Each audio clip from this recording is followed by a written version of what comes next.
सभी लोग किसी के हंसने की आवाज सुनकर हैरान थे। स्वाति बेटा, अब इस परात के अंदर 3 बार थूको और अपनी दाईं लात मारो, आयशा ने कहा। जैसा आयशा ने कहा था स्वाति वैसा ही करती है।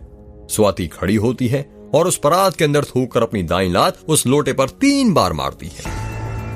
अब तुम सो जाओ बेटा, रात भर तुम सोई नहीं हो ना, देखो तुम्हारी आंखें कितनी लाल हो गई हैं। जी मां। स्वाति अपने बिस्तर पर ही लेट जाती है। वो परात जिससे आयशा ने स्वाति की नजर उतारी थी, उस पानी और लोटे से भरी परात को आयशा स्वाति के बेड के नीचे रख देती है। यार रुद्र की चाची अब क्या कर रही हैं? समीर ने कहा। यह आगे की क्रिया है जिसके अंदर नजर उतारा गया पात्र जिसे नजर लगी होती है उसके बेड के नीचे रख दिया जाता है, जिससे उसको किसी के हाथ पांव न लगे। फिर यह परात कब तक स्वाति के बेड के नीचे रखा रहेगा? पीयूष ने कहा। 1 हफ्ते तक बस, अर्जुन ने कहा। रात के 2 बज रहे थे। अनन्या और स्वाति एक ही कमरे में सो रहे थे। कमरे की लाइट बंद थी और पंखा गोल गोल घूमे जा रहा था। फुल स्पीड पर पंखे घूमने के बावजूद भी अनन्या को अचानक से पसीना आने लग जाता है। उसका चेहरा, गला, हाथ, पैर, कपड़े पसीने से भीग जाते हैं। उसके चेहरे और गले पर पसीने की कई सारी बूंदें जमा हो जाती हैं। ज्यादा गर्मी लगने के कारण अनन्या की नींद खुल जाती है। जब वो उठती है तो देखती है कि उसका पूरा शरीर पसीने से भीगा हुआ था। वो सोचने लगती है कि अचानक से उसका शरीर पसीने से इतना कैसे भीग गया, पंखा चलने के बावजूद। अनन्या अपना पसीना पोंछकर फिर सोने की कोशिश करती है, पर उसको नींद नहीं आती है। उसको अचानक से कमरे के अंदर बहुत गर्मी होने लग जाती है। ऐसा लग रहा था कि जैसे वो कमरा गर्मी के कारण तप रहा हो। स्वाति अभी भी गहरी नींद में सो रही थी, जैसे उसे कोई गर्मी ना लग रही हो। अनन्या उस कमरे में नहीं रह पाती है और वो उस कमरे से बाहर निकलकर छत पर टहलने के लिए आ जाती है। छत पर ठंडी ठंडी हवाएं चल रही थीं। अनन्या का पूरा पसीना सूख चुका था। उसको पहले से बेहतर लग रहा था। अनन्या छत पर टहल ही रही थी कि तभी उसे अनन्या अनन्या कहते हुए किसी लड़की की आवाज सुनाई देने लगती है। जब वो अपने आसपास देखती है तो उसे कोई दिखाई नहीं देता है। अनन्या, अनन्या, फिर किसी लड़की की आवाज सुनाई देती है। अनन्या फिर अपने आसपास छत के ऊपर देखती है और उसे कोई नजर नहीं आता।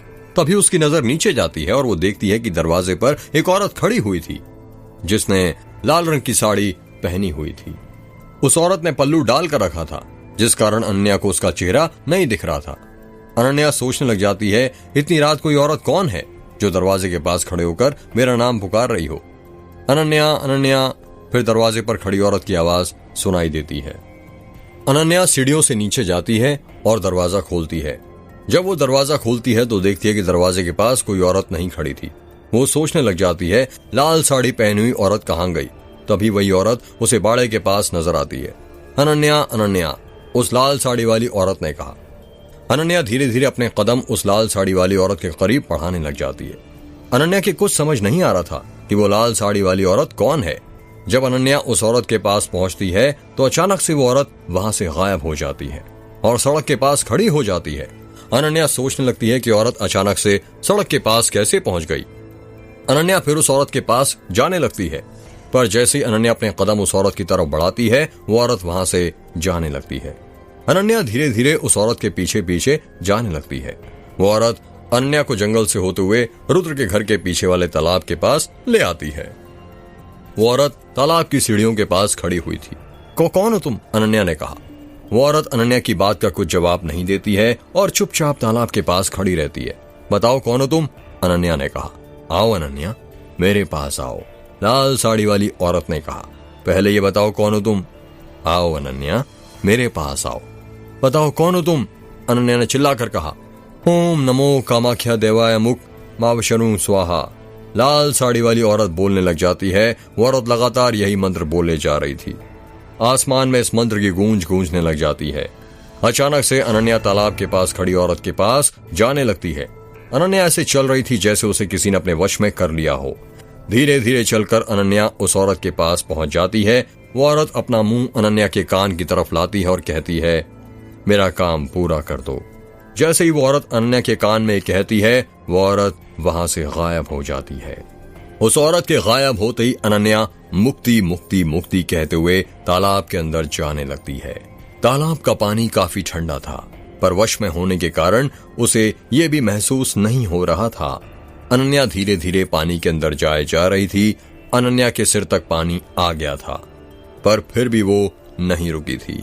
मुक्ति मुक्ति बोल बोलकर वो पानी के अंदर जा रही थी और आगे बढ़ते बढ़ते ही वो पानी के अंदर पूरी तरह डूब जाती है। नहीं अनन्या नहीं, पानी से बाहर निकालो, पानी से बाहर निकलो कहते हुए रुद्र अपने सपने में से बाहर आ जाता है। रुद्र की आवाज सुनकर उसके सभी दोस्त उठ जाते हैं। क्या हुआ रुद्र, ये तू अनन्या का कौन से पानी से बाहर निकालने को बोल रहा है अपने सपने में? अर्जुन ने कहा। हाँ यार, वैसे भी अनन्या पानी से बाहर नहीं निकलेगी, उसे नहाना बहुत पसंद है, पीयूष ने कहा। मोटे मजाक मत कर, अभी रुद्र को देख पूरा पसीने से भीग चुका है, समीर ने कहा।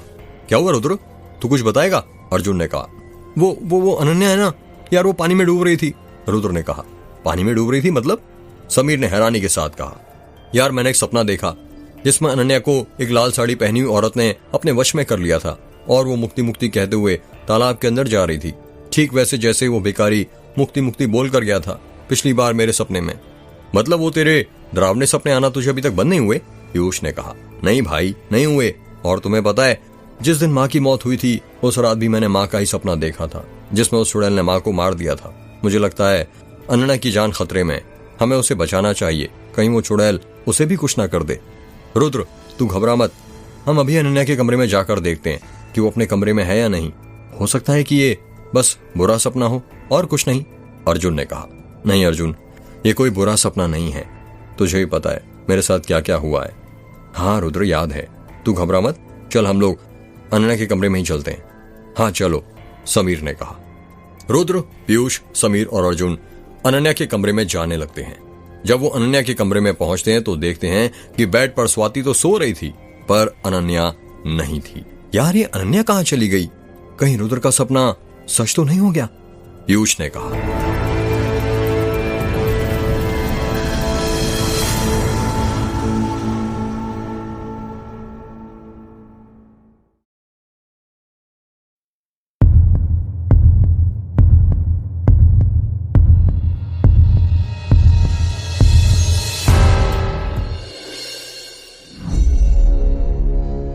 यार हो सकता है अनन्या वॉशरूम गई हो, चल देखते हैं अंदर, समीर ने कहा।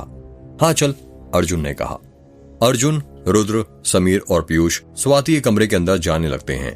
जब वो स्वाति कमरे के वॉशरूम के पास जाते हैं तो देखते हैं कि वॉशरूम का गेट खुला हुआ था और अनन्या वहां पर भी नहीं थी।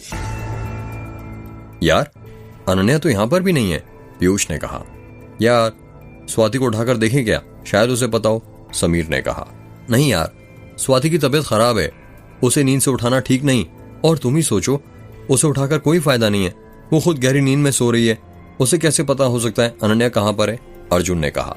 यार बात तो तेरी सही है, पर फिर अनन्या को कैसे ढूंढे? पीयूष ने कहा। यार घर में किसी को इस वक्त उठाना ठीक नहीं है, वैसे भी अभी सभी टेंशन में रहते हैं, ढूंढते हैं, शायद घर में ही हो अनन्या या नीचे किचन में पानी पीने गई हो, अर्जुन ने कहा। हाँ ये हो सकता है, समीर ने कहा। हाँ तो चलो नीचे चलकर देखते हैं, पीयूष ने कहा। पीयूष, रुद्र, अर्जुन और समीर नीचे जाने लगते हैं। वो लोग सीढ़ियां ही उतर रहे थे कि तभी वो लोग देखते हैं कि अनन्या गेट पर खड़ी हुई थी।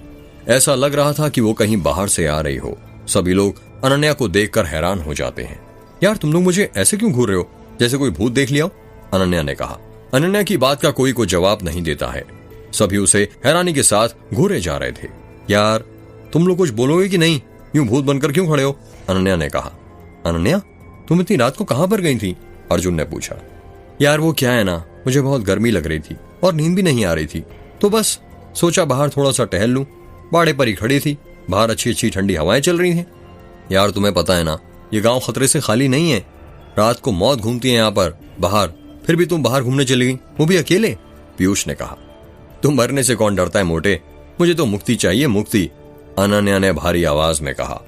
अनन्या की बात सुनकर रुद्र हैरान हो जाता है और सोचने लगता है, सपने में भी अनन्या मुक्ति मुक्ति ही बोलकर तालाब के अंदर गई थी। यार अनन्या किसी को बताकर तो जाती, हमें फिक्र हो रही थी तुम्हारी, समीर ने कहा। किसे बताती समीर, सभी तो सो रहे थे और आधी रात में तुम लोगों की नींद थोड़ी ना खराब करती। हाँ ये भी है, पर आगे से ध्यान रखना अनन्या, अर्जुन ने कहा। हाँ बाबा रख लूंगी, अब मैं ऊपर सोने जाऊं, यदि तुम लोगों की पूछताछ खत्म हो गई हो तो। हाँ हो गई, पीयूष ने कहा। अनन्या सीढ़ी चढ़कर ऊपर जाने लगती है, तभी रुद्र देखता है कि अनन्या की कुर्ती गीली थी। रुद्र मन ही मन सोचने लगता है, यदि अनन्या बाड़े के पास ही खड़ी थी तो उसकी कुर्ती गीली कैसे हुई? कहीं अनन्या झूठ तो नहीं बोल रही? सुबह के 12 बज रहे थे और माखनलाल पुलिस स्टेशन में बैठा हुआ था। ये साहब अभी तक क्यों नहीं आए? रोज तो वक्त पर आ जाते थे, ना जाने आज क्या हो गया, माखनलाल ने खुद से कहा। माखनलाल कुर्सी पर बैठे बैठे अजय का इंतजार ही कर रहा था कि तभी वहां पर अजय आ जाता है। अजय को देखते ही माखनलाल खड़ा हो जाता है और कहता है, जैन साहब। जैन साहब, आज बहुत देर हो गई आपको, क्या हुआ? कल रात को नींद नहीं आई थी क्या?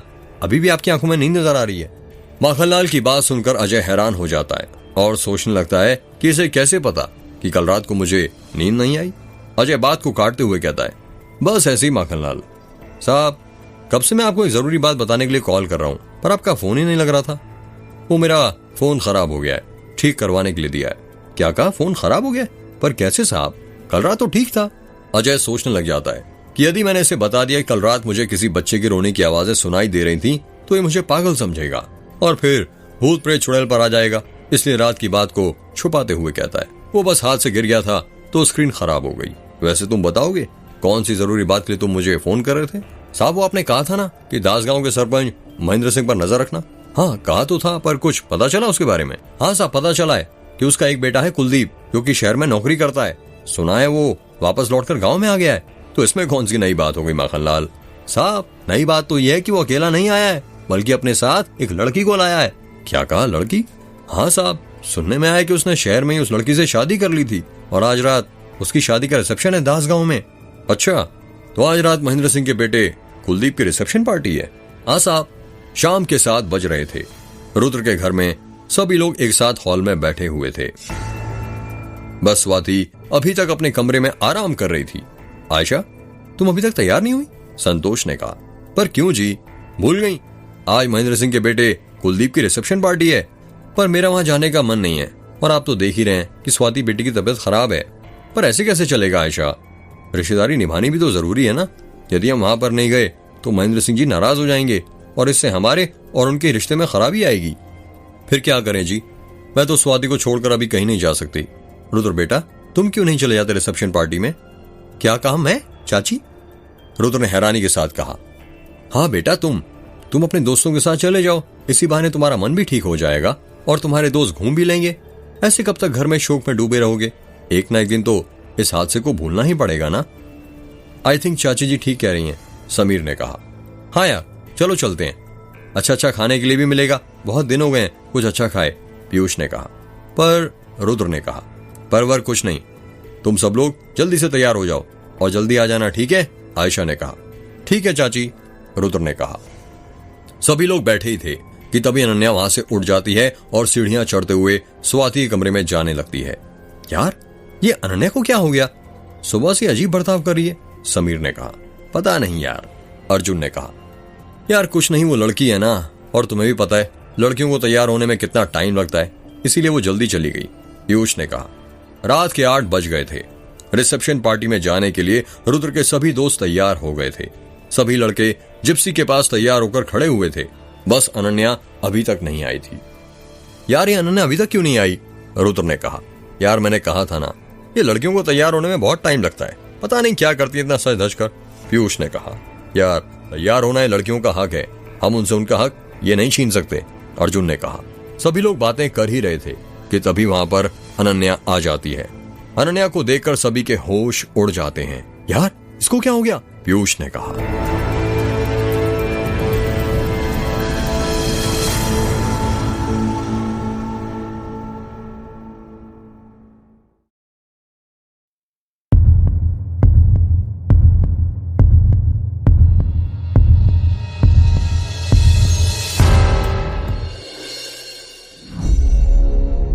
अनन्या ने ब्लैक ड्रेस पहनकर रखी थी और उसके बाल खुले हुए थे।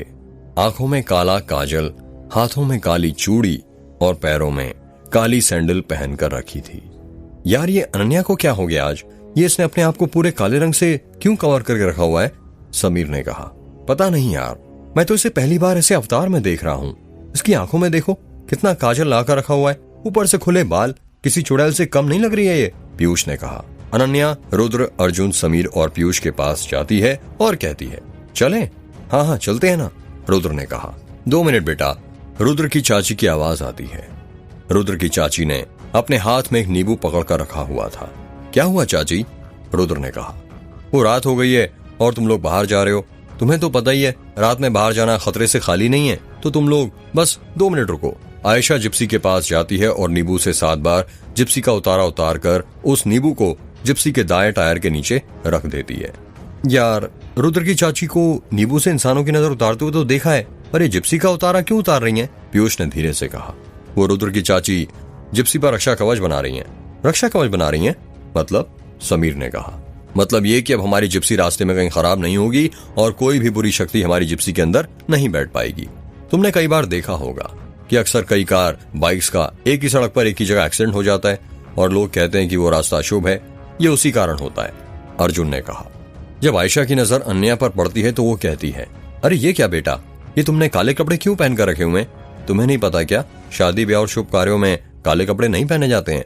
वो आंटी जी, मेरी ना समझ में नहीं आ रहा था कि क्या पहनूं, तो सोचा यही ड्रेस पहन लेती हूँ। कभी नहीं पहनी, अच्छी लग रही है ना? हाँ हाँ ठीक दिख रही है, आयशा ने मुंह बनाते हुए कहा। अब चलें? रुद्र ने जिप्सी के अंदर बैठते हुए कहा। हाँ चलो। रुद्र, अर्जुन, समीर और पीयूष जिप्सी के अंदर बैठ जाते हैं, पर अनन्या अभी तक जिप्सी के अंदर नहीं बैठी थी। क्या कर रही हो यार? अनन्या, एक तो पहले तुमने तैयार होने में इतनी देर लगा दी, अब जिप्सी के अंदर भी नहीं बैठ रही हो। तुम्हें नहीं पता, पर मेरे पेट में बहुत तेज चूहे कूद रहे हैं। अगर जल्दी खाना मेरे पेट में नहीं गया तो पता नहीं क्या होगा, पीयूष ने कहा। अनन्या बार बार अपना कदम जिप्सी के अंदर बैठने के लिए तो बढ़ा ही रही थी, पर जिप्सी के अंदर बैठ नहीं पा रही थी। ऐसा लग रहा था कि कोई अदृश्य शक्ति अनन्या को जिप्सी के अंदर बैठने से रोक रही हो। यार क्या कर रही हो अनन्या, जल्दी बैठो, समीर ने कहा। अनन्या अपने बालों का जूड़ा बांध देती है। जैसे ही वो जूड़ा बांधती है उसकी आंखों का काजल अपने आप गायब हो जाता है। अनन्या आराम से जिप्सी के अंदर बैठ जाती है। रुद्र और उसके दोस्त वहां से निकल जाते हैं। जब पीयूष देखता है कि अनन्या की आंखों का काजल एकदम से गायब हो गया है तो वो अनन्या से धीरे से पूछता है, यार अनन्या, तुम्हारी आंखों का काजल कहाँ चला गया? अभी तो तुमने काजल लगाया था। क्या कहा? काजल लगाया था? वो भी मैंने? तू क्या पागल हो रहा है मोटे? मुझे तो काजल से एलर्जी है, मैंने कब काजल लगा लिया? अनन्या की बात सुनकर पीयूष मन ही मन सोचने लगता है, ये अनन्या को क्या हो गया है? आज सुबह से ये कैसी हरकतें कर रही है? कहीं शादी में जाकर कोई हंगामा खड़ा ना कर दे। रुद्र और उसके दोस्त लोग आधे रास्ते तक आ गए थे और बहुत जल्द वो लोग दासगांव पहुंचने वाले थे। यार तुम लोग चुप चुप क्यों बैठे हो, कुछ बातें करो ना, पीयूष ने कहा। हाँ यार सही कह रहा है, रास्ते में बातें ना करो तो सफर कटता ही नहीं है, समीर ने कहा। पर क्या बात करें यार, कुछ समझ ही नहीं आ रहा है, रुद्र ने कहा।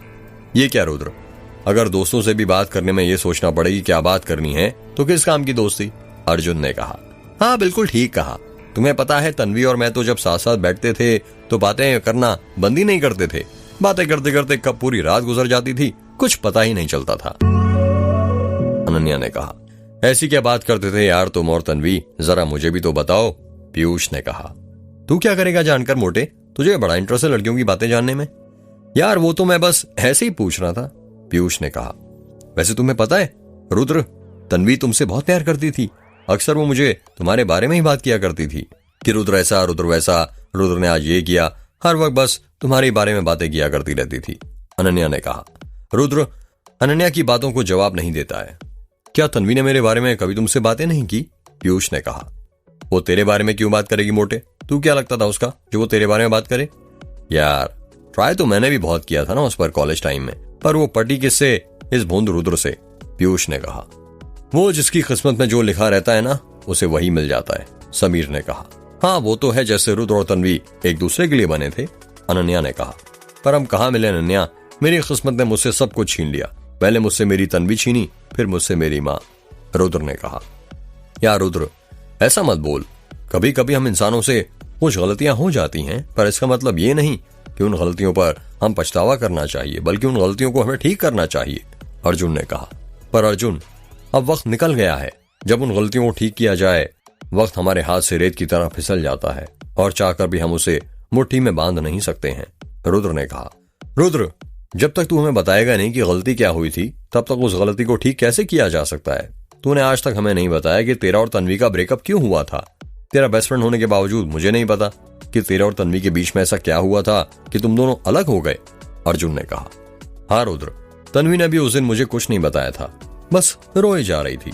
उससे मैंने बहुत पूछा कि आखिर उसका और तेरा ब्रेकअप क्यों हुआ, पर उसने मुझे कुछ नहीं बताया, अनन्या ने कहा। हाँ रुद्र, तुझे आज तो हमें बताना ही पड़ेगा, कि आखिर तेरा और तन्वी का ब्रेकअप क्यों हुआ था। जब तक तू नहीं बताएगा तो प्रॉब्लम सॉल्व कैसे होगी। और तुझे भी पता है दर्द बांटने से ही कम होता है ना। हो सकता है कि हम लोग तेरी और तन्वी की प्रॉब्लम सॉल्व हो जाए। समीर ने कहा।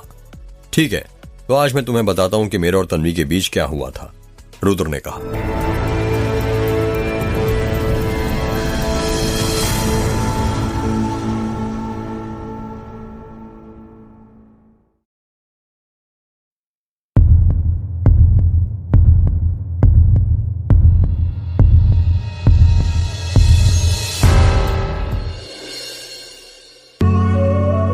तुम्हें पता है मेरी और तन्वी की पहली मुलाकात कहां पर हुई थी? रुद्र ने जिप्सी चलाते हुए कहा। हाँ पता है, कॉलेज में ना। अर्जुन ने कहा। हाँ यार, जाहिर सी बात है, हम सब कॉलेज में ही तो मिले थे। तो तुम दोनों की भी पहली मुलाकात वहीं पर हुई होगी। पीयूष ने कहा। नहीं, हमारी पहली मुलाकात एमपी ऑनलाइन की दुकान में हुई थी। क्या कहा? एमपी ऑनलाइन की दुकान में हुई थी? सबने एक साथ हैरानी से कहा। हाँ, उस दिन हमारे कॉलेज की एडमिशन फीस जमा करने की आखिरी तारीख थी। मैं एक एमपी ऑनलाइन की दुकान में था, तभी वहां पर एक सफेद स्कार्फ पहने हुए तन्वी आ गई। बस वहीं पर पहली बार मैंने तन्वी को देखा था। रुद्र अपने दोस्तों की उसकी और तन्वी की पहली मुलाकात बताते हुए उस दिन को याद करने लग जाता है। रुद्र एमपी ऑनलाइन की दुकान पर था और अपने कॉलेज की फीस भरवा रहा था। तभी वहां पर एक सफेद स्कार्फ बांधे एक लड़की आ जाती है। उस लड़की ने अपने चेहरे पर तो स्कार्फ बांध ही रखा था, साथ ही साथ अपने गले पर भी स्कार्फ बांध कर रखा था। भैया मेरे कॉलेज की एडमिशन फीस भर दिए जल्दी, आज आखिरी तारीख है एडमिशन फीस जमा करने की, उस लड़की ने जल्दी जल्दी कहा। कौन सा कॉलेज है आपका? एमपी ऑनलाइन वाले ने कहा। जी UITRGPV, उस लड़की ने कहा। जब रुद्र उस लड़की के मुंह से सुनता है तो उसका UITGRPV कॉलेज, तो वो सोचने लगता है कि यही तो वो कॉलेज है जहां पर मैंने अपना एडमिशन करवाया है। उस लड़की को बहुत गर्मी लग रही थी तो अपने हाथ से बार बार अपने आप को हवा दे रही थी। भैया आपकी शॉप पर पंखा नहीं है क्या? उस लड़की ने कहा। पंखा तो है पर खराब है, शॉप वाले ने कहा। वो लड़की अपना स्कार्फ खोल लेती है। वो लड़की कोई और नहीं बल्कि तन्वी ही थी। जैसे ही तन्वी अपना स्कार्फ खोलती है, रुद्र तन्वी को घूरने लग जाता है। वो बस उसी को देखे जा रहा था। उसे तन्वी की जगह कोई और दिखाई नहीं दे रहा था। ऐसा लग रहा था कि वो द्रोणाचार्य का शिष्य अर्जुन हो और तन्वी मछली जिस पर उसे निशाना साधना है। जी आपके 33,000 रुपए लगेंगे, एमपी ऑनलाइन वाले ने कहा। पर फीस तो 32,500 की है ना? तन्वी ने कहा। 500 रुपए हमारा चार्ज है, वो क्या है ना, बैंक ट्रांसफर का हमारा भी चार्ज कटता है ना। जी ठीक है, कर दीजिए। आपके यहाँ पर कार्ड से पेमेंट हो जाएगी ना? तन्वी ने कहा। जी नहीं, कार्ड से तो नहीं हो पाएगी। आप एक काम कीजिए, सामने ATM है, आप वहीं से ले आइए, शॉप वाले ने कहा। जी मैं ले आती हूँ। तन्वी वहां से चली जाती है।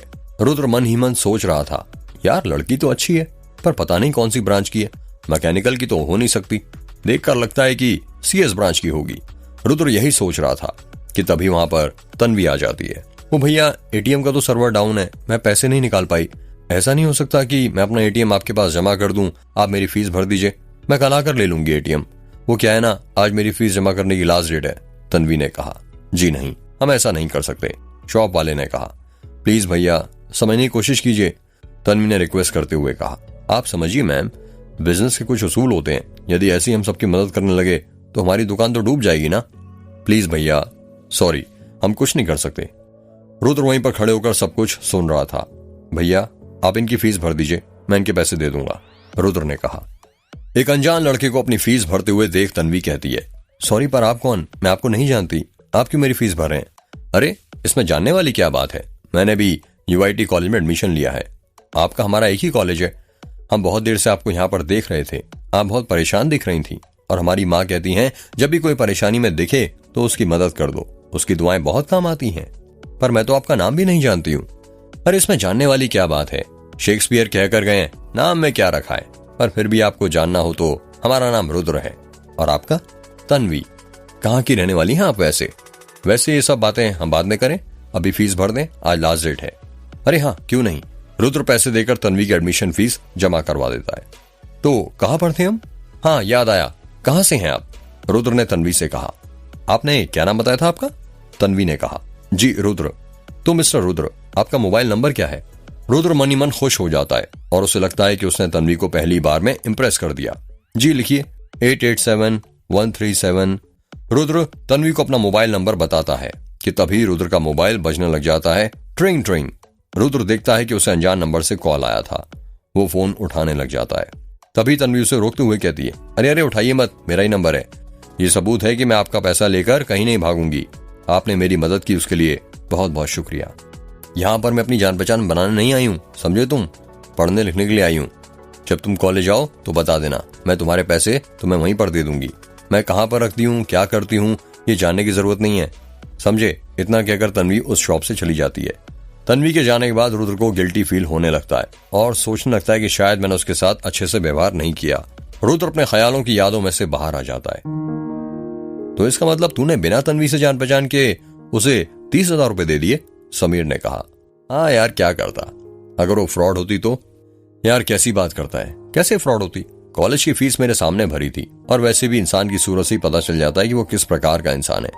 यार रुद्र, मुझे ऐसा क्यों लग रहा है कि तू बातों घुमा रहा है। तुझे बताना चाहिए था कि तेरा और तन्वी का ब्रेकअप कैसे हुआ, और तू हमें ये बता रहा है कि तुम्हारी पहली मुलाकात कैसे हुई, पीयूष ने कहा। मोटे, जब तुझे यही नहीं पता होगा कि हमारी प्रेम कहानी शुरू कैसे हुई, तो ये जानकर क्या करेगा कि हमारी प्रेम कहानी खत्म कैसे हुई।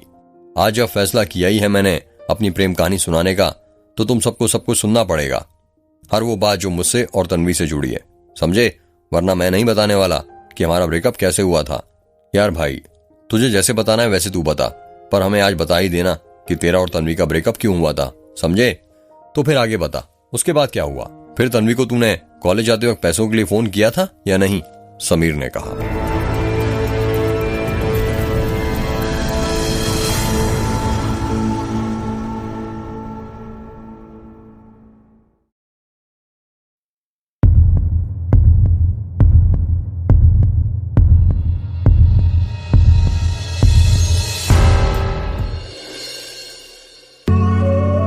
नहीं यार, मैंने तन्वी को फिर कॉल नहीं किया, रुद्र ने कहा।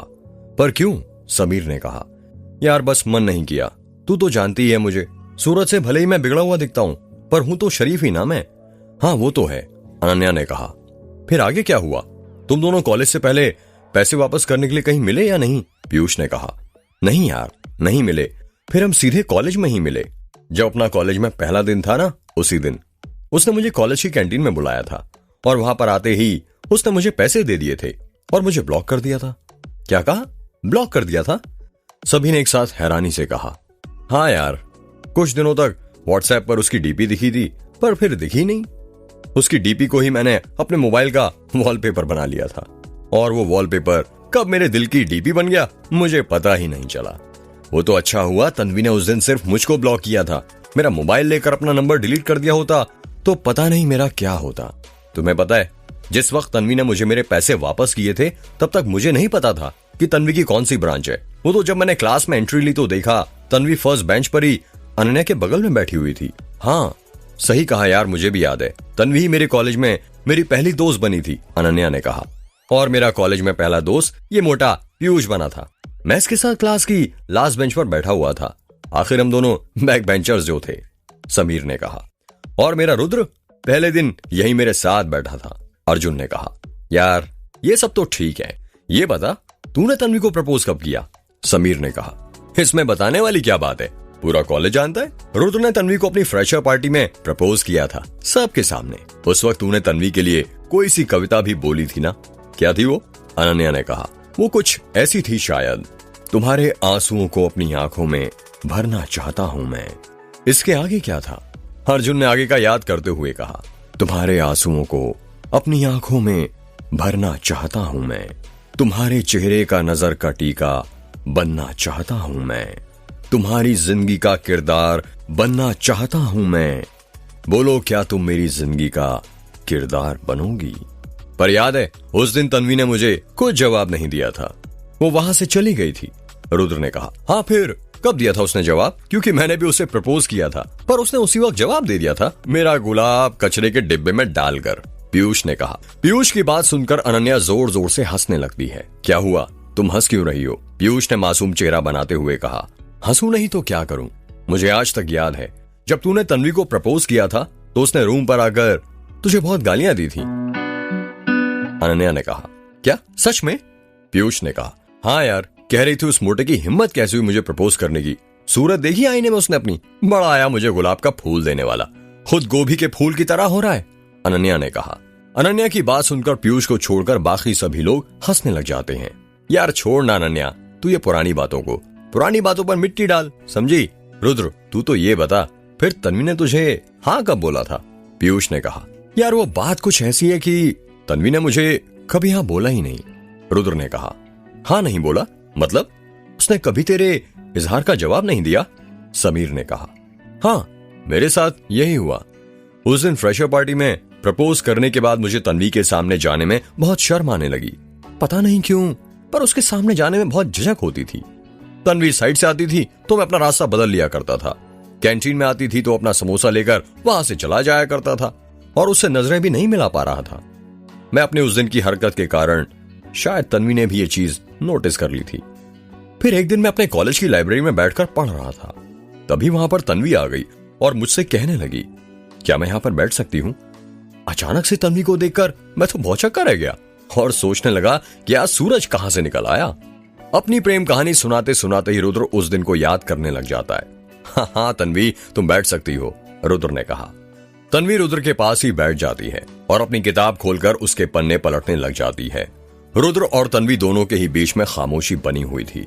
दोनों की ही नजरें किताब में से बाहर निकलकर कई बार एक दूसरे से टकराती थीं, पर लब दोनों के खामोश थे। इस खामोशी को तोड़ते हुए किताब के पन्ने पलटते हुए तन्वी कहती है, वैसे क्या पढ़ रहे हो तुम? तन्वी की अचानक आवाज सुनकर रुद्र असमंजस में हो जाता है और कहता है, कुछ नहीं, बस थ्योरी ऑफ मशीन। अच्छा, क्या तुम मुझे वेलोसिटी डायग्राम बनाना सिखा दोगे? मैंने बहुत कोशिश की समझने की, पर समझ ही नहीं आता। हाँ क्यों नहीं, अभी बता देता हूँ। रुद्र के हाथ में ही कॉपी पेन था। वो वेलोसिटी डायग्राम वाली यूनिट किताब में खोलता है और कॉपी के अंदर डायग्राम बना बनाकर तन्वी को समझाने लगता है। पढ़ाई करते करते 2 घंटे कब गुजर जाते हैं दोनों को पता ही नहीं चलता है। Thank you very much Rudra, मेरी मदद करने के लिए। अगर तुम नहीं होते तो पता नहीं कौन मुझे समझाता। मेरे तो समझ ही नहीं आ रहा था, मिड सेम में यदि वेलोसिटी डायग्राम बनाना आ गया तो मैं क्या करूंगी? तुम मुझे थैंक यू मत बोलो तन्वी, बस मुझे माफ कर दो। माफ कर दो? पर किस बात के लिए? तुमने किया क्या है? तन्वी ने हैरानी के साथ कहा, वो उस दिन मैंने फ्रेशर पार्टी में तुम्हें सबके सामने प्रपोज किया था ना, उसके लिए। अरे तुम भी ना रुद्र, तुम अभी तक उस बात को दिल से लाकर बैठे हो। मैं तो उस बात को कब से भूल गई। मुझे पता है सीनियर ने फोर्स किया था, इसलिए तुमने वैसा किया था। तुम्हारे दिल में मेरे लिए वैसी कोई फीलिंग्स नहीं है ना, है ना? रुद्र मन ही मन सोचने लगता है कि अब इसे कैसे बताऊं। उस दिन सीनियर्स के फोर्स करने पर मैंने तुम्हें प्रपोज नहीं किया था, बल्कि अपने दिल की बात बताई थी। वही दिल की बात जो मैं तुमसे कहना चाहता था। रुद्र कहाँ खो गए बताओ? उस दिन तुमने सीनियर्स के फोर्स करने पर ही मुझे प्रपोज किया था ना? रुद्र मन ही मन सोचता है, यदि मैंने अभी इससे सच बोल दिया तो शायद ये मुझसे दोस्ती भी तोड़ दे, इसलिए वो उससे झूठ बोल देता है। हाँ तन्वी, सीनियर के फोर्स करने पर ही मैंने तुम्हें प्रपोज किया था। मैं भला तुम्हें प्रपोज क्यों करूं? आखिर तुम इतनी अच्छी भी नहीं दिखती। अच्छी नहीं दिखती मतलब तुम्हारे कहने का क्या मतलब है? मैं ब्यूटीफुल नहीं हूं? अरे नहीं तन्वी, तुम गलत समझ रही हो। छोड़ो ना इन बातों को। तुम कहते हो तो चलो छोड़ दिया। वैसे क्या तुम मेरी एक मदद कर सकते हो? कैसी मदद? वो क्या है ना, मैं कुछ सब्जेक्ट बहुत वीक हूं, मेरे कुछ पल्ले ही नहीं पड़ता है। क्या तुम मुझे वो पढ़ा दोगे? हाँ क्यों नहीं, इससे तो मेरा भी रिवीजन हो जाएगा। तो ठीक है, फिर हम कल से ही साथ में पढ़ाई करना शुरू करते हैं। हाँ ठीक है। फिर क्या हुआ? समीर ने कहा। फिर क्या होना था? फिर कभी तन्वी मेरे रूम पर आने लगी तो कभी मैं तन्वी के। इस तरह हमारी दोस्ती और गहरी हो गई और इस दोस्ती ने कब प्यार का रूप ले लिया हमें पता ही नहीं चला। और प्यार इसी को तो कहते हैं, कब हो जाता है पता ही नहीं चलता है। रुद्र ने कहा, मतलब तूने और तन्वी ने एक दूसरे से कभी अपनी मोहब्बत का इजहार ही नहीं किया? पीयूष ने हैरानी के साथ कहा, मोटे, मोहब्बत में इजहार जरूरी नहीं है। मोहब्बत को तो बस महसूस किया जा सकता है, बयां नहीं। फिर आगे क्या हुआ? यहां तक तो मुझे ही पता है। ये सब बातें तन्वी ने मुझे बताई थी। तुम आगे बोलो रुद्र, अनन्या ने कहा। सब कुछ ठीक चल रहा था, फिर कुछ ऐसा हुआ जो कभी नहीं होना चाहिए था। रुद्र ने कहा, ऐसा क्या हुआ? अर्जुन ने कहा,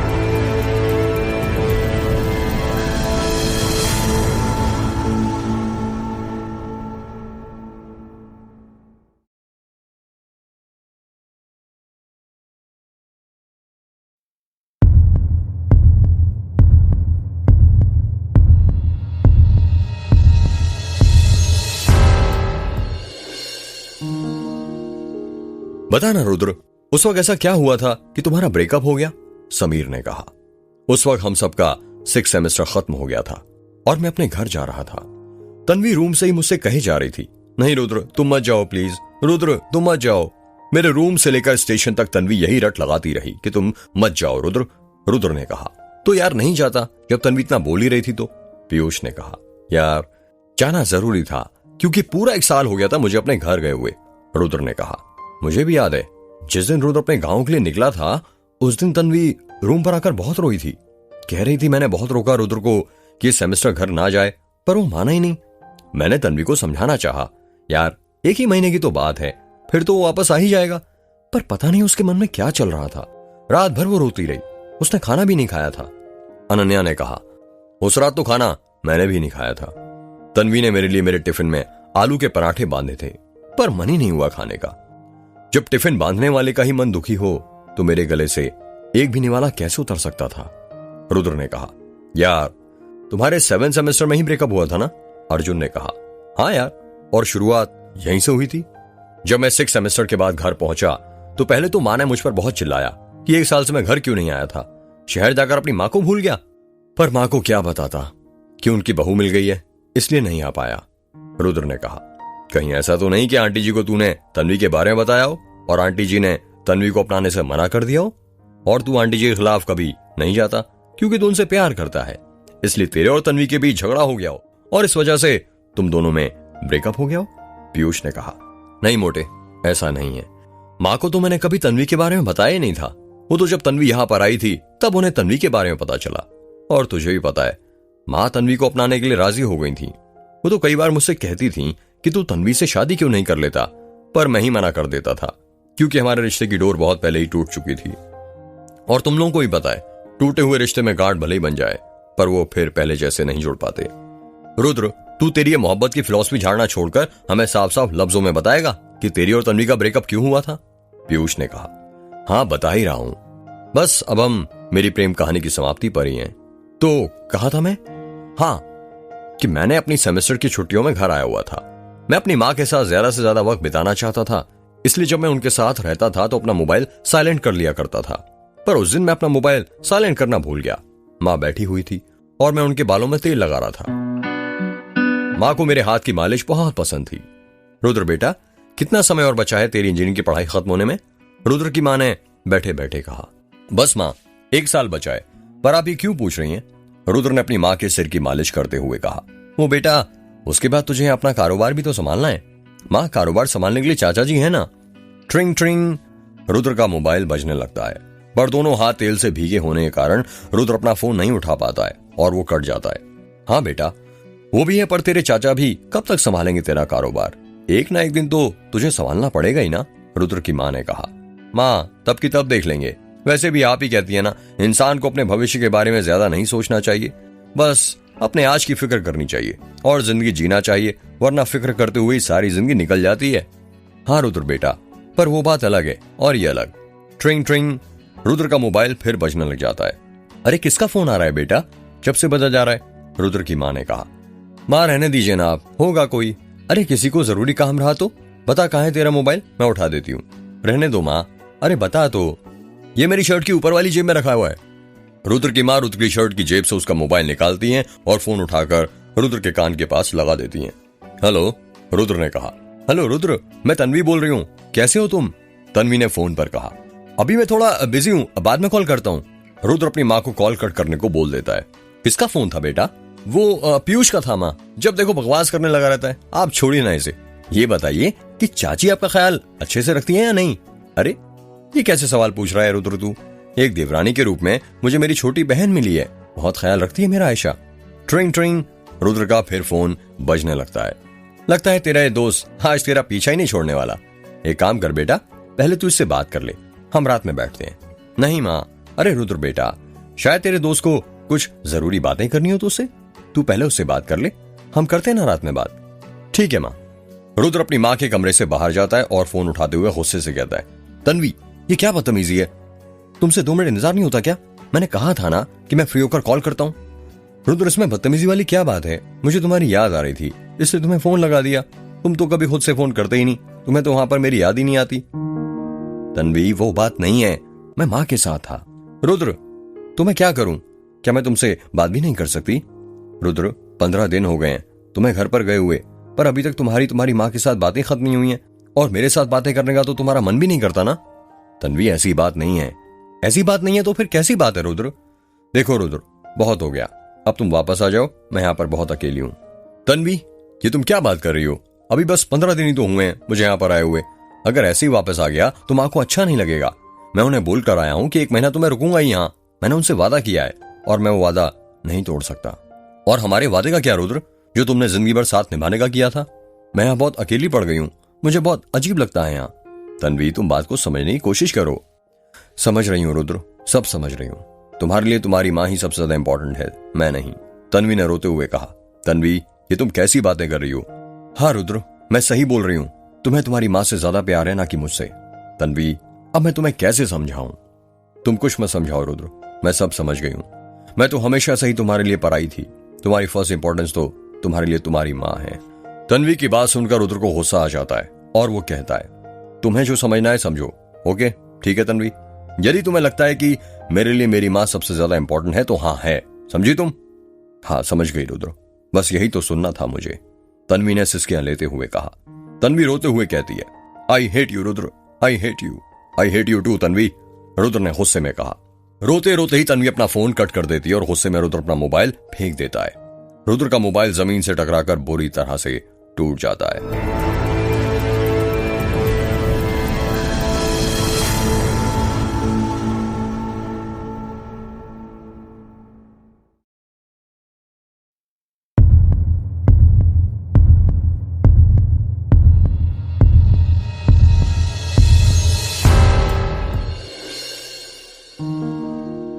तो फिर उसके बाद तूने तन्वी से कोई कांटेक्ट नहीं किया?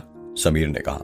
कैसे करता, मेरा मोबाइल जो टूट गया था। कई बार गुस्से में हम कई गलत फैसले और लफ्ज बोल देते हैं जो सामने वाले के दिल में चुभ जाते हैं। वही तन्वी के साथ भी हुआ था। मेरा मोबाइल 1 हफ्ते बाद ठीक हुआ था, पर जब तन्वी को कॉल किया तो उसने रिसीव ही नहीं किया, रुद्र ने कहा।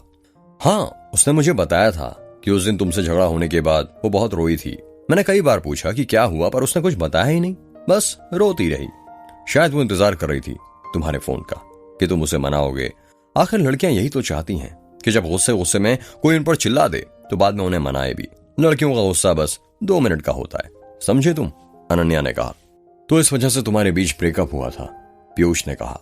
नहीं भाई, ये अभी तो बस चिंगारी लगी थी। इस चिंगारी ने आग तब पकड़ी जब मैं 7th सेमेस्टर में वापस भोपाल आया था। क्या तेरे भोपाल आने के बाद क्या हुआ फिर? अर्जुन ने कहा।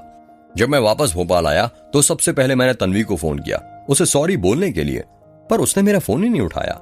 ना ही वो मेरे फोन कॉल्स का कोई रिप्लाई दे रही थी, ना ही मैसेजेस का। मैं परेशान हो गया था तन्वी के कारण, पर मैं उसे ऐसे तो अकेला नहीं छोड़ सकता था ना, इसलिए फिर मैं उसके रूम पर गया। जब रूम पर पहुंचा तो वो वहां पर भी नहीं थी, कॉलेज में भी नहीं दिखती थी। फिर उसके एक दोस्त ने बताया था कि वो गेट की कोचिंग कर रही है MP नगर में। फिर मैं वहां पर चला गया। जब मैं उसकी कोचिंग पर पहुंचा तो 9 बजे उसकी क्लासेस छूटी, तब मैंने उसे देखा। तन्वी ने भी मुझे देखा, पर उसने मुझे इग्नोर कर दिया और वो वहां से जाने लगी। उस दिन की बात बताते बताते रुद्र फिर उस दिन को याद करने लग जाता है और उसको याद आता है कि तन्वी आगे आगे चल रही थी और रुद्र उसके पीछे पीछे चल रहा था। रुद्र बार बार तन्वी को आवाज लगा रहा था, तन्वी रुक जाओ, तन्वी रुक जाओ, मेरी बात तो सुनो। पर तन्वी नहीं रुक रही थी। तन्वी, मेरी बात तो सुनो, रुद्र ने अपने हाथ से तन्वी का रास्ता रोकते हुए कहा। तन्वी रुद्र की बात का कोई जवाब नहीं देती है और रुद्र के हाथ से साइड होते हुए उसे इग्नोर करके वहां से जाने लगती है। वहां पर आने जाने वाले सभी लोग उन दोनों को देखे जा रहे थे, पर तन्वी और रुद्र पर कुछ असर नहीं पड़ रहा था। रुद्र बार बार अपने हाथ से तन्वी को रोक रहा था और तन्वी बार बार उसके हाथ के साइड से निकले जा रही थी। शायद प्यार इसे ही कहते हैं। जब आपको दुनिया से कोई फर्क नहीं पड़ता तो वो आपके बारे में क्या सोचती है। तन्वी, मेरी बात तो सुनो, रुद्र ने फिर तन्वी को रोकते हुए कहा। क्या सुनो रुद्र, अब कहने सुनने को बाकी ही क्या रह गया है? तन्वी ने चिढ़ते हुए कहा। मतलब वो सब कस्में वादे जो हमने किए थे वो सब झूठे थे? कैसे वादे रुद्र? तुम किन वादों की बात कर रहे हो? शायद तुम भूल रहे हो, उन वादों को तुम बहुत पहले तोड़ चुके हो। क्या कहा? मैं तोड़ चुका हूं? पर कब तन्वी? जब मुझे तुम्हारी जरूरत थी, मैं यहाँ अकेली थी, तन्हाइयां मुझे यहाँ पर खा रही थी, तब तुम नहीं आए। मैंने तुम्हें कहा था तुम यहाँ पर आ जाओ, तुम अपनी माँ के साथ थे। तन्वी, मैं क्या करता तुम ही बताओ, माँ को छोड़ के थोड़ी आ सकता था। तो फिर अब क्यों आए हो रुद्र मेरे पास? याद है तुमने मुझसे क्या कहा था कि तुम्हारे लिए तुम्हारी माँ ज्यादा इंपॉर्टेंट है ना कि मैं। वैसे ही मैंने भी किसी और को अपनी लाइफ में तुमसे ज्यादा इंपॉर्टेंस दी है रुद्र। ये बात सुनकर रुद्र कुछ देर के लिए चुप हो जाता है और फिर धीरे से रोंदे हुए गले से कहता है, किसे तन्वी, ऐसा कौन आ गया तुम्हारी जिंदगी में जो मुझसे ज्यादा इंपॉर्टेंट हो गया तुम्हारे लिए?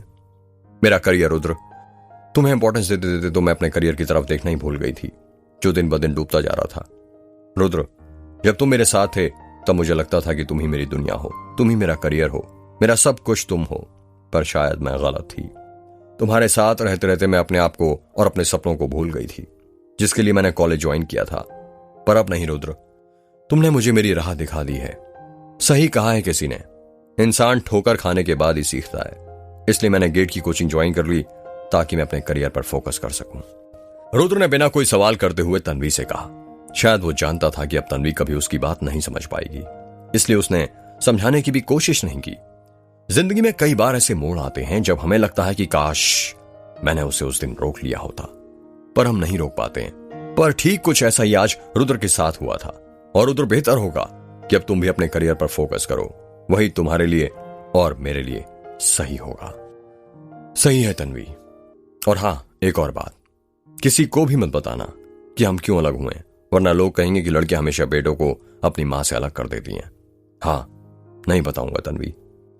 रुद्र के मन में बहुत सवाल चल रहे थे, पर क्या यही तक था हमारा साथ तन्वी? क्या यही हमारे वादे थे? पर वो तन्वी से नहीं कह पाया। अपने आंसुओं के साथ रुद्र उन सवालों को भी पी गया। तन्वी वहां से चली जाती है। तन्वी जैसे ही वहां से जाती है, बारिश आना शुरू हो जाती है। रुद्र के अश्क अब बारिश की बूंदों के साथ बहने लगते हैं। उसे पता ही नहीं चलता है। तो इस छोटी सी मिसअंडरस्टैंडिंग के कारण तुम दोनों ने ब्रेकअप कर लिया? अनन्या ने कहा। यह छोटी सी बात नहीं थी अनन्या, तुम नहीं समझोगी। तुमने कभी किसी से प्यार नहीं किया ना। जब आप किसी से प्यार करते हैं और वो आपको बुरा भला कहता है ना, तो आप टूट जाते हैं, और इतना टूट जाते हैं कि फिर चाहकर भी जोड़ नहीं पाते हो। यार रुद्र, पर मुझे लगता है कि उसके बाद भी तुझे तन्वी से बात करने की कोशिश करनी चाहिए थी। अर्जुन ने कहा। यार तुझे क्या लगता है, उस दिन के बाद फिर मैंने कभी कोशिश नहीं की? यार इतना कच्चा धागा नहीं था हमारे प्रेम का। मैंने कई बार कोशिश की तन्वी को समझाने की, पर वो नहीं मानी। फिर एक दिन फैसला कर लिया, शायद तन्वी ठीक कह रही है, अब मुझे भी अपने करियर पर फोकस करना चाहिए। बहुत हुआ उसकी यादों में अश्क बहाना, पर यार वो अश्क तो तू आज भी बाहर आए ना। अर्जुन ने कहा। कहां यार, कहां दिख रहे हैं मेरी आंखों में अश्क? रुद्र ने कहा। अभी ना दिखे, पर जब तू सिगरेट के लंबे लंबे कश लेता है ना, तब वो कश में बकायदा दिखते हैं। अर्जुन ने कहा। गाइस, ये सब छोड़ो, जो हुआ सो हुआ, उसे भूल जाओ, क्योंकि बीती हुई बातों को याद करके कोई फायदा नहीं है। देख रुद्र, अब तेरा भी करियर बन चुका है और तन्वी का भी, दोनों ही सेट हो। क्यों ना अब तुम दोनों जिंदगी भर का अपना साथ में ही करियर बना लो? तुम दोनों एक क्यों नहीं हो जाते? समीर ने कहा। रुद्र समीर की बात का कोई जवाब नहीं देता है और चुपचाप गाड़ी चलाता रहता है। रुद्र बोलना, क्या तू तन्वी को अपनाएगा? अर्जुन ने कहा। बोल रुद्र, कुछ तो बोल, क्या तू तन्वी से प्यार नहीं करता? अनन्या ने कहा।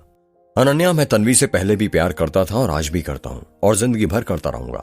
यार रुद्र, ये घिसे पिटे डायलॉग्स मत मार, समझा? सीधे सीधे बता, तन्वी से शादी करेगा या नहीं? पीयूष ने कहा। हाँ भाई, करूंगा ना, यदि वो राजी हुई। आखिर मां की भी तो यही आखिरी ख्वाहिश थी कि मैं तन्वी से शादी कर लूं।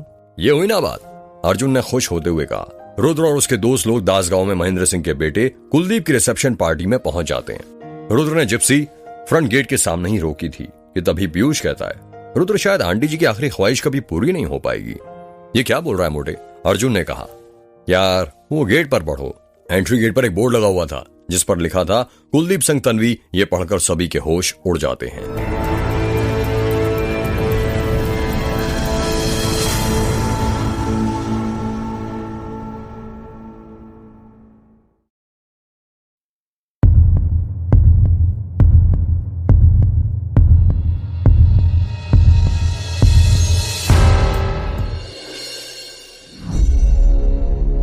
यार तुम लोग ये बोर्ड पढ़कर इतना क्यों शॉक्ड हो रहे हो? ये भी तो हो सकता है कि ये कोई और तन्वी हो। दुनिया में बस एक ही तन्वी नाम की लड़की थोड़ी है, बहुत सारी हैं, समझे? समीर ने कहा। हाँ यार, मुझे भी यही लगता है। आखिर तन्वी रुद्र से बहुत प्यार करती थी, वो किसी और से थोड़ी शादी कर सकती है। देखना, ये तन्वी कोई और ही होगी, अर्जुन ने कहा। रुद्र अपनी जिप्सी को पार्क कर देता है। सभी लोग जिप्सी से नीचे उतरने लग जाते हैं। अब अनन्या जिप्सी से नीचे उतरती है तो अपने आप उसका जूड़ा खुल जाता है और अचानक से उसकी आंखों में काजल लग जाता है। जब पीयूष अनन्या की आंखों में काजल लगा देखता है तो कहता है, यार अनन्या, ये काजल कब लगा लिया तुमने? अभी थोड़ी देर पहले तो तुमने कहा था कि तुम्हें काजल से एलर्जी है, फिर ये काजल कब लगा लिया? अनन्या पीयूष की बात का कुछ जवाब नहीं देती है और अकेली रिसेप्शन पार्टी की ओर जाने लगती है। यार ये अनन्या को देखो, गांव से यहाँ तक हमारे साथ आई और अब अकेले अकेले जा रही है। समीर ने कहा, लगता है इसे मुझसे भी कुछ ज्यादा भूख लगी है जो इतनी जल्दी जल्दी अंदर जा रही है। पीयूष ने कहा, पता नहीं इसे भूख लगी है या दुल्हन को देखने की ज्यादा जल्दी है। अर्जुन ने बोला, ये सब छोड़ो और अंदर चलो, अनन्या पहले ही अंदर जा चुकी है। रुद्र ने कहा, हाँ चल। पीयूष ने अंदर की तरफ जाते हुए कहा। सभी लोग मंडप के अंदर जाने लगते हैं। जब वो लोग अंदर पहुंचते हैं तो देखते हैं कि अंदर बहुत सारे मेहमान आए हुए थे। मैदान में ही स्टेज लगा हुआ था जहां पर दूल्हा दुल्हन बैठे हुए थे। स्टेज पर फोटो खिंचाने के लिए एक साथ बहुत सारे लोग खड़े हो गए थे, जिस कारण दूल्हा दुल्हन का चेहरा सही से नहीं दिख रहा था। रिसेप्शन पार्टी में बहुत सारे मेहमान आए हुए थे, जिस कारण अनन्या किधर साइड चली गई थी किसी को समझ नहीं आ रहा था। यार, ये अनन्या कहाँ चली गई? अर्जुन ने कहा। यार, अंदर ही तो आई थी, पता नहीं कहाँ चली गई। रुद्र ने कहा, होगी यहीं कहीं, यहाँ से आखिर कहाँ जाएगी? समीर ने कहा, यार तुम लोगों को अनन्या को ढूंढना है तो ढूंढो, पर मुझे तो ना बहुत भूख लगी है, मैं जा रहा हूँ खाना खाने। पीयूष ने कहा, हाँ ठीक है, तू जा, हम लोग अनन्या को लेकर आते हैं। रुद्र ने कहा। पीयूष खाने की थाली लेने चला जाता है और रुद्र, समीर और अर्जुन अनन्या को ढूंढने लग जाते हैं। पीयूष को छोड़कर बाकी सब अनन्या को रिसेप्शन पार्टी में ढूंढ रहे थे, पर वो कहीं नहीं मिल रही थी। रुद्र, अर्जुन और समीर अनन्या को ढूंढ ही रहे थे कि तभी वहां पर पीयूष खाने की थाली लेकर आ जाता है। थाली के अंदर दाल, चावल, पनीर की सब्जी, पापड़, अचार, सलाद और गुलाब जामुन रखे हुए थे। पीयूष गुलाब जामुन खाते हुए कहता है, क्या हुआ, मिली या नहीं अनन्या? नहीं यार, पता नहीं कहाँ चली गई। रुद्र ने कहा, गाइस वो देखो, वो ब्लैक ड्रेस पहने हुए जो लड़की स्टेज की तरफ जा रही है वो अनन्या ही है ना? समीर ने कहा। कहाँ यार? अर्जुन ने कहा, अरे वो देख। समीर ने अपने हाथ से इशारा करते हुए कहा, हाँ यार वही है। अर्जुन ने कहा, पर ये अकेले अकेले स्टेज की तरफ क्यों बढ़ रही है, जैसे रुद्र के रिश्तेदारों को जानती हो? समीर ने कहा, पता नहीं यार। रुद्र ने कहा, यार तन्वी। पीयूष ने अपना मुंह फाड़ते हुए कहा, तन्वी, ये तू तन्वी को क्यों याद कर रहा है मोटे? समीर ने कहा, यार वो स्टेज पर देखो तन्वी है। पीयूष ने हैरानी के साथ कहा। सभी लोग स्टेज की तरफ देखने लग जाते हैं। स्टेज पर कोई और नहीं बल्कि दुल्हन का जोड़ा पहने हुए दूल्हे के साथ तन्वी बैठी हुई थी। यार तन्वी कोई बहन बहन तो नहीं है? पीयूष ने हैरानी के साथ स्टेज पर तन्वी को देखते हुए कहा। नहीं यार, नहीं थी। अर्जुन ने कहा, अगर नहीं थी तो फिर ये किसी और से शादी क्यों कर रही है? मुझे तो लगता है ये कोई और तन्वी है, कोई डुप्लीकेट होगी, क्योंकि तन्वी तो रुद्र से बहुत प्यार करती है और जितना मैं जानता हूँ तन्वी को रुद्र को छोड़कर किसी और से शादी नहीं कर सकती। ये तन्वी ही है पीयूष, रुद्र ने रोंदे हुए गले से कहा। पर तू इतना श्योरिटी के साथ कैसे कह सकता है रुद्र कि ये तन्वी है? पीयूष ने कहा, तन्वी हमेशा अपने गले में स्कार्फ बांध कर रखती है, और वो देखो स्टेज पर जो तन्वी बैठी है उसने भी अपने गले में स्कार्फ बांध कर रखा हुआ है। रुद्र ने कहा। सभी लोग स्टेज की तरफ देखने लगते हैं। दूल्हे के साथ लाल जोड़े में बैठी तन्वी ने अपने गले में लाल रंग का स्कार्फ बांध कर रखा हुआ था। यार, पर तन्वी किसी और से शादी क्यों कर रही है? समीर ने कहा, पता नहीं यार। अर्जुन ने कहा, चलकर पूछते हैं। पीयूष ने कहा, पागल हो रहा है क्या तू मोटे? शायद भूल रहा है अब वो किसी की पत्नी और किसी का घर की बहू बन चुकी है। आज उसकी कोई शादी नहीं है कि मंडप पर जाकर उसे शादी करने से रोक ले। आज उसकी रिसेप्शन पार्टी है, शादी उसकी पहले ही हो चुकी है। अर्जुन ने कहा, हाँ यार बात तो सही है, और मुझे भी नहीं लगता है कि अब वो हमें बताएगी कि उसने किसी और से शादी क्यों की। समीर ने कहा, चले। रुद्र ने धीरे से कहा। कहां पर? पीयूष ने कहा, घर पर। और कहां? रुद्र ने कहा, क्या तू सरपंच जी से नहीं मिलेगा और तन्वी से? समीर ने कहा, मन नहीं है यार, तुम लोग चलो ना, वैसे ही मेरा मूड खराब है और ये फालतू के सवाल पूछकर तुम लोग और मेरा मूड खराब कर रहे हो। रुद्र ने गुस्से में कहा, हाँ चलते हैं, पर पहले अनन्या को तो बुला ले, वो देख कैसे स्टेज के पास जा रही है फोटो खिंचाने। समीर ने कहा, हाँ जाएगी क्यों नहीं, आखिर उसकी बेस्ट फ्रेंड की जो शादी है। पीयूष ने कहा। पीयूष की बात सुनकर रुद्र गुस्से से पीयूष को घूरने लग जाता है। अरे गुस्सा क्यों करता है तू और अर्जुन यहीं पर रुक, मैं और समीर आते हैं और अनन्या को बुला कर लाते हैं। पीयूष ने कहा, हाँ ठीक है, पर जल्दी जाओ और जल्दी आना। अर्जुन ने कहा, हाँ भाई, बस यूं गए और यूं आए, हम थोड़ी तन्वी के साथ फोटो खिंचाने जा रहे हैं। पीयूष ने कहा। पीयूष और समीर स्टेज के पास अनन्या को लेने चले जाते हैं। रुद्र और अर्जुन वहीं पर खड़े थे, दूर से तन्वी को देखे जा रहे थे। रुद्र स्टेज पर तन्वी को देखे जा रहा था, उसकी तन्वी से नजर ही नहीं हट रही थी। रुद्र की पलकों के पीछे उसके अश्क भी दिख रहे थे, जो छुपाने की कोशिश कर रहा था वो छुपा नहीं पा रहा था। क्या देख रहा है भाई? अर्जुन ने रुद्र के कंधों पर हाथ रखते हुए कहा। कुछ नहीं भाई, बस यही देख रहा हूं कि तन्वी दुल्हन की ड्रेस में कितनी अच्छी लग रही है। सही कहा है किसी ने, इंसान की अहमियत तब पता नहीं चलती जब वो उसके पास होता है, उसकी अहमियत हमें तब पता चलती है जब हम उसे खो देते हैं। यार तू दिल छोटा मत कर, कभी कभी जिंदगी में कुछ चीजें हमारे भले के लिए होती हैं। हो सकता है तेरी जिंदगी में ऊपर वाले ने तन्वी से भी अच्छी लड़की लिखी हो। अच्छी लड़की का क्या करूंगा अर्जुन, जब भगवान ने मुझसे मेरी जिंदगी ही छीन ली हो। कभी कभी हमारे दिल में कुछ लोग ऐसी जगह बना लेते हैं कि उनकी कमी कोई पूरी नहीं कर पाता।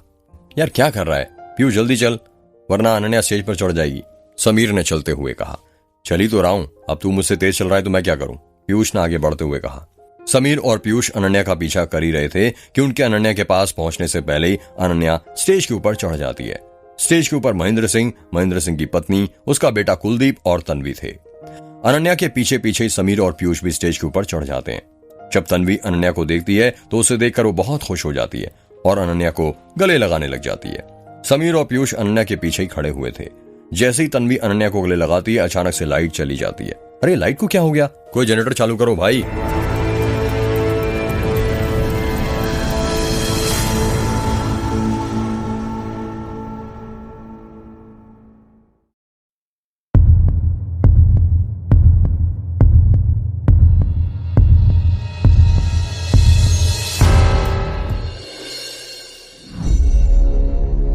अरे लालू जरा देखना लाइट को क्या हो गया, महेंद्र सिंह ने अपने नौकर लालू से कहा। जी ठाकुर साहब अभी देखता हूँ, लालू की आवाज आती है।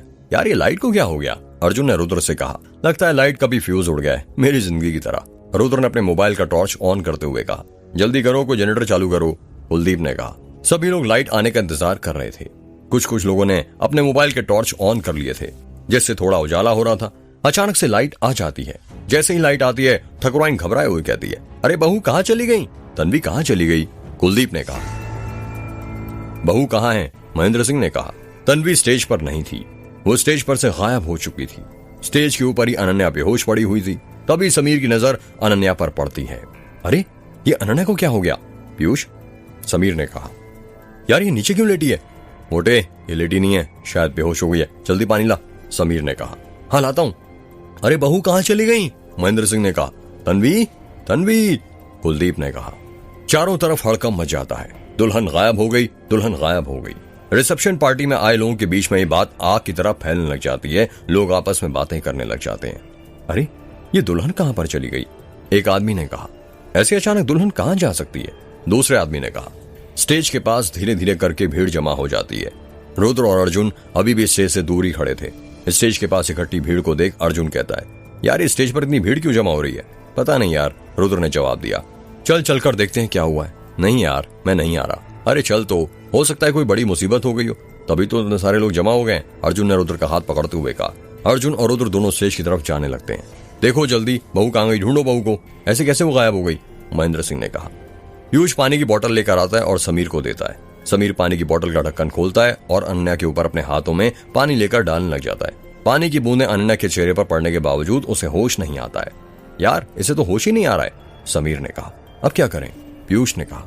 पीयूष और समीर बातें कर ही रहे थे कि तभी स्टेज पर अर्जुन और रुद्र पहुंच जाते हैं। अनन्या को स्टेज पर बेहोश पड़े देख रुद्र कहता है, ये अनन्या को क्या हुआ। पता नहीं यार, वो अनन्या को हम स्टेज पर आने से रोकते, उससे पहले वो स्टेज पर पहुंच गई और जब उसने तन्वी को गले लगाया तो अचानक लाइट चली गई और जब लाइट वापस आई तो हमने देखा तन्वी यहाँ पर नहीं थी और अनन्या बेहोश पड़ी थी, पीयूष ने कहा। क्या कहा, तन्वी गायब हो गई, रुद्र ने हैरानी के साथ कहा। हाँ यार कुछ समझ ही नहीं आ रहा, समीर ने कहा। ये सब छोड़ो, पहले अनन्या को होश में लाओ। पानी डाला या नहीं उसके चेहरे पर, अर्जुन ने कहा। यार डाला, पर इसे होश ही नहीं आ रहा, समीर ने कहा। स्टेज पर ही महेंद्र सिंह, कुलदीप और ठकुराइन खड़े हुए थे। अंकल जी मेरी दोस्त बेहोश हो गई है, क्या कोई कमरा है जहां आराम कर पाए, इसको हम वहां शिफ्ट कर देते हैं, फिर मिलकर एक साथ तन्वी को ढूंढते हैं, हो सकता है वो यहीं आसपास ही हो। हाँ बेटा। अरे लालू जा, रुद्र बेटे और उनके दोस्तों को हवेली के अंदर ले जा, महेंद्र सिंह ने कहा। जी ठाकुर साहब अभी लेकर जाता हूँ। आइए मालिक, लालू ने कहा। रुद्र और उसके दोस्त मिलकर अनन्या को उठाते हैं और हवेली के अंदर ले जाते हैं। अनन्या को एक कमरे में शिफ्ट कर देते हैं। गाइस अनन्या को पेट के बल लेटा दो, अर्जुन ने कहा। पर क्यों, पीयूष ने कहा। सवाल बाद में पूछना, पहले जो बोला है वो कर, अर्जुन ने कहा। एक काम करो, पीयूष और अर्जुन तुम दोनों यहीं पर अनन्या के पास रुको, मैं और समीर बाहर जाकर तन्वी को ढूंढने मदद करते हैं। जब तक तुम कोशिश करो अनन्या को होश में लाने की, ठीक है, रुद्र ने कहा। हाँ ठीक है, अर्जुन ने कहा। रुद्र और समीर दोनों ही हवेली के बाहर स्टेज के पास चले जाते हैं और तन्वी को ढूंढने लग जाते हैं। तन्वी का पति कुलदीप भी तन्वी को हर जगह ढूंढ रहा था। महेंद्र सिंह और उसके आदमी घर के चारों तरफ तन्वी को ढूंढने में लगे हुए थे, पर तन्वी कहीं नहीं मिल रही थी। इधर अर्जुन और पीयूष दोनों मिलकर अनन्या को पेट के बल लिटा देते हैं। अर्जुन अनन्या के पैरों के पास जाता है और उसके पैरों को 12 से 13 इंच ऊपर उठा देता है। जब पीयूष अर्जुन को अनन्या के पैर उठाते हुए देखता है तो वो कहता है, यार ये तू क्या कर रहा है अनन्या के पैरों के साथ, उसके पैर हवा में क्यों उठा रहा है। मोटे, मैं इसलिए ऐसा कर रहा हूँ ताकि अनन्या के दिमाग में खून की प्रवाह सही हो सके। अक्सर जब कोई बेहोश हो जाता है तो यही किया जाता है, इतना भी नहीं पता? नहीं यार, पीयूष ने कहा। जब तक मैं इसके पैर पकड़ा हुआ हूं तब तक तू ये चेक कर ले, अनन्या का किसी जगह से खून तो नहीं निकल रहा। यदि निकल रहा हो तो हमें मरहम पट्टी करनी पड़ेगी, वरना प्रॉब्लम हो जाएगी। हाँ मैं देखता हूं, पीयूष ने कहा। बाहर सभी लोग तन्वी को हर जगह ढूंढ रहे थे, पर वो कहीं पर भी नहीं मिल रही थी। महेंद्र सिंह, कुलदीप, रुद्र और समीर साथ में ही खड़े हुए थे। तभी महेंद्र सिंह के साथ ही आते और कहते हैं, ठाकुर साहब, बहुरानी को घर के कोना कोना ढूंढ लिए पर वो कहीं नहीं मिली। क्या कहा? कहीं नहीं मिली? पर तन्वी कहां जा सकती है? कुलदीप ने हैरानी के साथ कहा। तुम फिक्र मत करो बेटा, मैंने पुलिस को फोन कर ही दिया है, बस आती ही होगी। हम भी तो देखें, हमारा ऐसा कौन दुश्मन पैदा हो गया जो हमारी आंखों के सामने से हमारी घर की बहू को अपहरण करके ले गया? महेंद्र सिंह ने कहा। पता नहीं बहू कहाँ है और किस हालत में, ठाकुराइन ने कहा। ट्रिंग ट्रिंग, रुद्र के फोन की घंटी बजती है। हेलो, हाँ अर्जुन बोल, रुद्र ने फोन उठाते हुए कहा। यार सब नुस्खे आजमा लिए जितने मुझे आते थे, पर अनन्या को होश ही नहीं आ रहा है। मुझे लगता है हमें अभी अनन्या को हॉस्पिटल लेकर जाना पड़ेगा, वरना प्रॉब्लम हो जाएगी। अर्जुन की फोन में से आवाज आती है। तू फिक्र मत कर, मैं और समीर अभी आ रहे हैं। इतना क्या कर रुद्र अपना फोन कट कर देता है। अंकल जी माफी चाहूंगा, रुकना तो मैं और चाहता था, पर मेरी दोस्त को अभी तक होश नहीं आया, हम उसे लेकर हॉस्पिटल जाना पड़ेगा, रुद्र ने महेंद्र सिंह से कहा। अरे इसमें माफी की क्या बात है बेटा, तुम अपनी दोस्त को लेकर हॉस्पिटल लेकर जाओ और यहाँ की फिक्र मत करो, हम है ना, महादेव सब ठीक कर देंगे। जय महाकाल, जय महाकाल ठाकुर साहब। इतना कहकर रुद्र वहां से चला जाता है। रुद्र के पीछे पीछे समीर भी उसके साथ जाने लगता है। अर्जुन, समीर, पीयूष और रुद्र अनन्या को जिप्सी में बैठाते हैं और वहां से निकल जाते हैं। जैसे ही वो लोग वहां से निकलते हैं और वहां पर पुलिस की जिप्सी आ जाती है, जिसके अंदर अजय और माखनलाल बैठे हुए थे।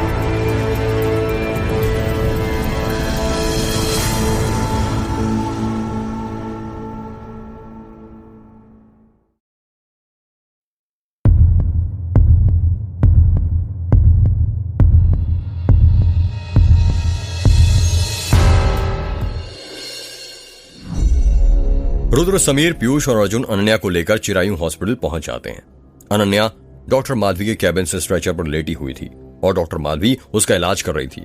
डॉक्टर माधवी बोतल की दवा इंजेक्शन के अंदर भरती है और वो इंजेक्शन अनन्या की कमर पर लगा देती है। रुद्र, समीर, पीयूष और अर्जुन डॉक्टर माधवी का उनके कैबिन के बाहर इंतजार कर रहे थे। अर्जुन बाहर से डॉक्टर माधवी कैबिन के अंदर देखता है कि टेबल पर बहुत सारी फाइलें फैली हुई थी। यार ये डॉक्टर माधवी जब देखो अपने टेबल पर फाइलें फैलाकर रखती हैं, अर्जुन ने कहा। जब देखो फाइलें फैला कर रखती हैं, इसका क्या मतलब है? इससे पहले कब आ गया तू डॉक्टर माधवी कैबिन में? समीर ने कहा। यार वो भिखारी की फाइल देखने आए थे ना, उसकी बॉडी पर मुक्ति का निशान देखने के लिए, अर्जुन ने कहा। मुक्ति का निशान मतलब? समीर ने कहा। यार तुम लोग कहाँ ये अर्जुन की बातों में लगे हो, तुम्हें पता नहीं है क्या, जब ये सिगरेट नहीं पीता कुछ ना कुछ बकवास करता ही रहता है, रुद्र ने बात को पलटते हुए कहा। यार तुम लोगों को अभी तक ये फालतू बातें सूझ रही हैं, मेरे तो अभी तक समझ में नहीं आ रहा कि तन्वी अचानक गायब कैसे हो गई, पीयूष ने कहा। यार तुम लोगों ने एक बात नोटिस की, समीर ने कहा। कैसी बात? रुद्र ने कहा। याद है पिछले साल जब हम रुद्र की शादी में आए थे उस वक्त भी ऐसी लाइट गई थी और गौरी गायब हो गई थी, इस बार तन्वी गायब हो गई। समीर अपनी बात पूरी करता उससे पहले उसकी बात की बीच में ही काटते हुए पीयूष कहता है, यार मुझे तो डर लग रहा है, पिछली बार जब गौरी गायब हुई थी तो हमें तालाब किनारे उसकी लाश मिली थी, कहीं इस बार तन्वी की लाश न मिल जाए। मोटे तुझे ही पता है ना तू क्या बोल रहा है, बोलने से पहले सोच तो लिया कर, गौरी ने आत्महत्या की थी, तन्वी आत्महत्या क्यों करेगी? रुद्र ने पीयूष पर चिल्लाते हुए कहा। यार ये कहां साबित हुआ था कि गौरी ने आत्महत्या की थी? वो तो बस इंस्पेक्टर अजय ने अपने तर्क के हिसाब से कहा था कि उसने आत्महत्या की होगी क्योंकि वो प्रेग्नेंट थी और उसका पति उसे छोड़कर भाग गया था। ये भी तो हो सकता है कि उसने आत्महत्या नहीं की हो और मेघ की चुड़ैल ने उसे मारा हो। तुम्हें ही पता है उसके पास कितनी शक्तियां हैं, जब वो मेघ में कैद होकर रुद्र के पिताजी को मार सकती है तो वो क्या नहीं कर सकती? पीयूष ने कहा। गाइस इसका पता बाद में लगा लेंगे कि गौरी ने आत्महत्या की थी या उस चुड़ैल ने उसे मारा, पर पहले फाइल देखो। अर्जुन ने टेबल पर पड़ी सबसे ऊपर की फाइल की तरफ इशारा करते हुए कहा। अर्जुन केबिन के अंदर जाता है और उस फाइल को उठाकर उसके पन्नों को पलटते हुए बाहर आता है। ऐसा क्या है इस फाइल में? समीर ने कहा। यार तुम्हें पता है इस फाइल का क्या नाम है? अर्जुन ने कहा। क्या नाम है? रुद्र ने कहा। नेवल केसेस यानी नाभि वाले केसेस, अर्जुन ने कहा। नाभि वाले केसेस मतलब? समीर ने कहा। मतलब इस फाइल में उन सबके नाम है जिन लोगों की हत्या के बाद उनकी नाभि गायब थी। और रुद्र तुझे पता है इसमें आंटी जी का भी नाम है, उनका नाम मिलाकर 37 लोग हो गए जिनकी नाभि मारने के बाद गायब हुई थी, अर्जुन ने कहा। पर ये फाइल डॉक्टर माधवी केबिन में क्या कर रही है? ये रिकॉर्ड तो पुलिस वालों के पास होना चाहिए ना, डॉक्टर माधवी इनका क्या करेगी? रुद्र ने कहा। पता नहीं यार, और एक और बात, इसमें उन लोगों के नाम लिखे हैं जिनकी हत्या हुई थी और उसके आगे 1 लाख लिखा है और उसके ऊपर राइट का निशान भी है, अर्जुन ने कहा।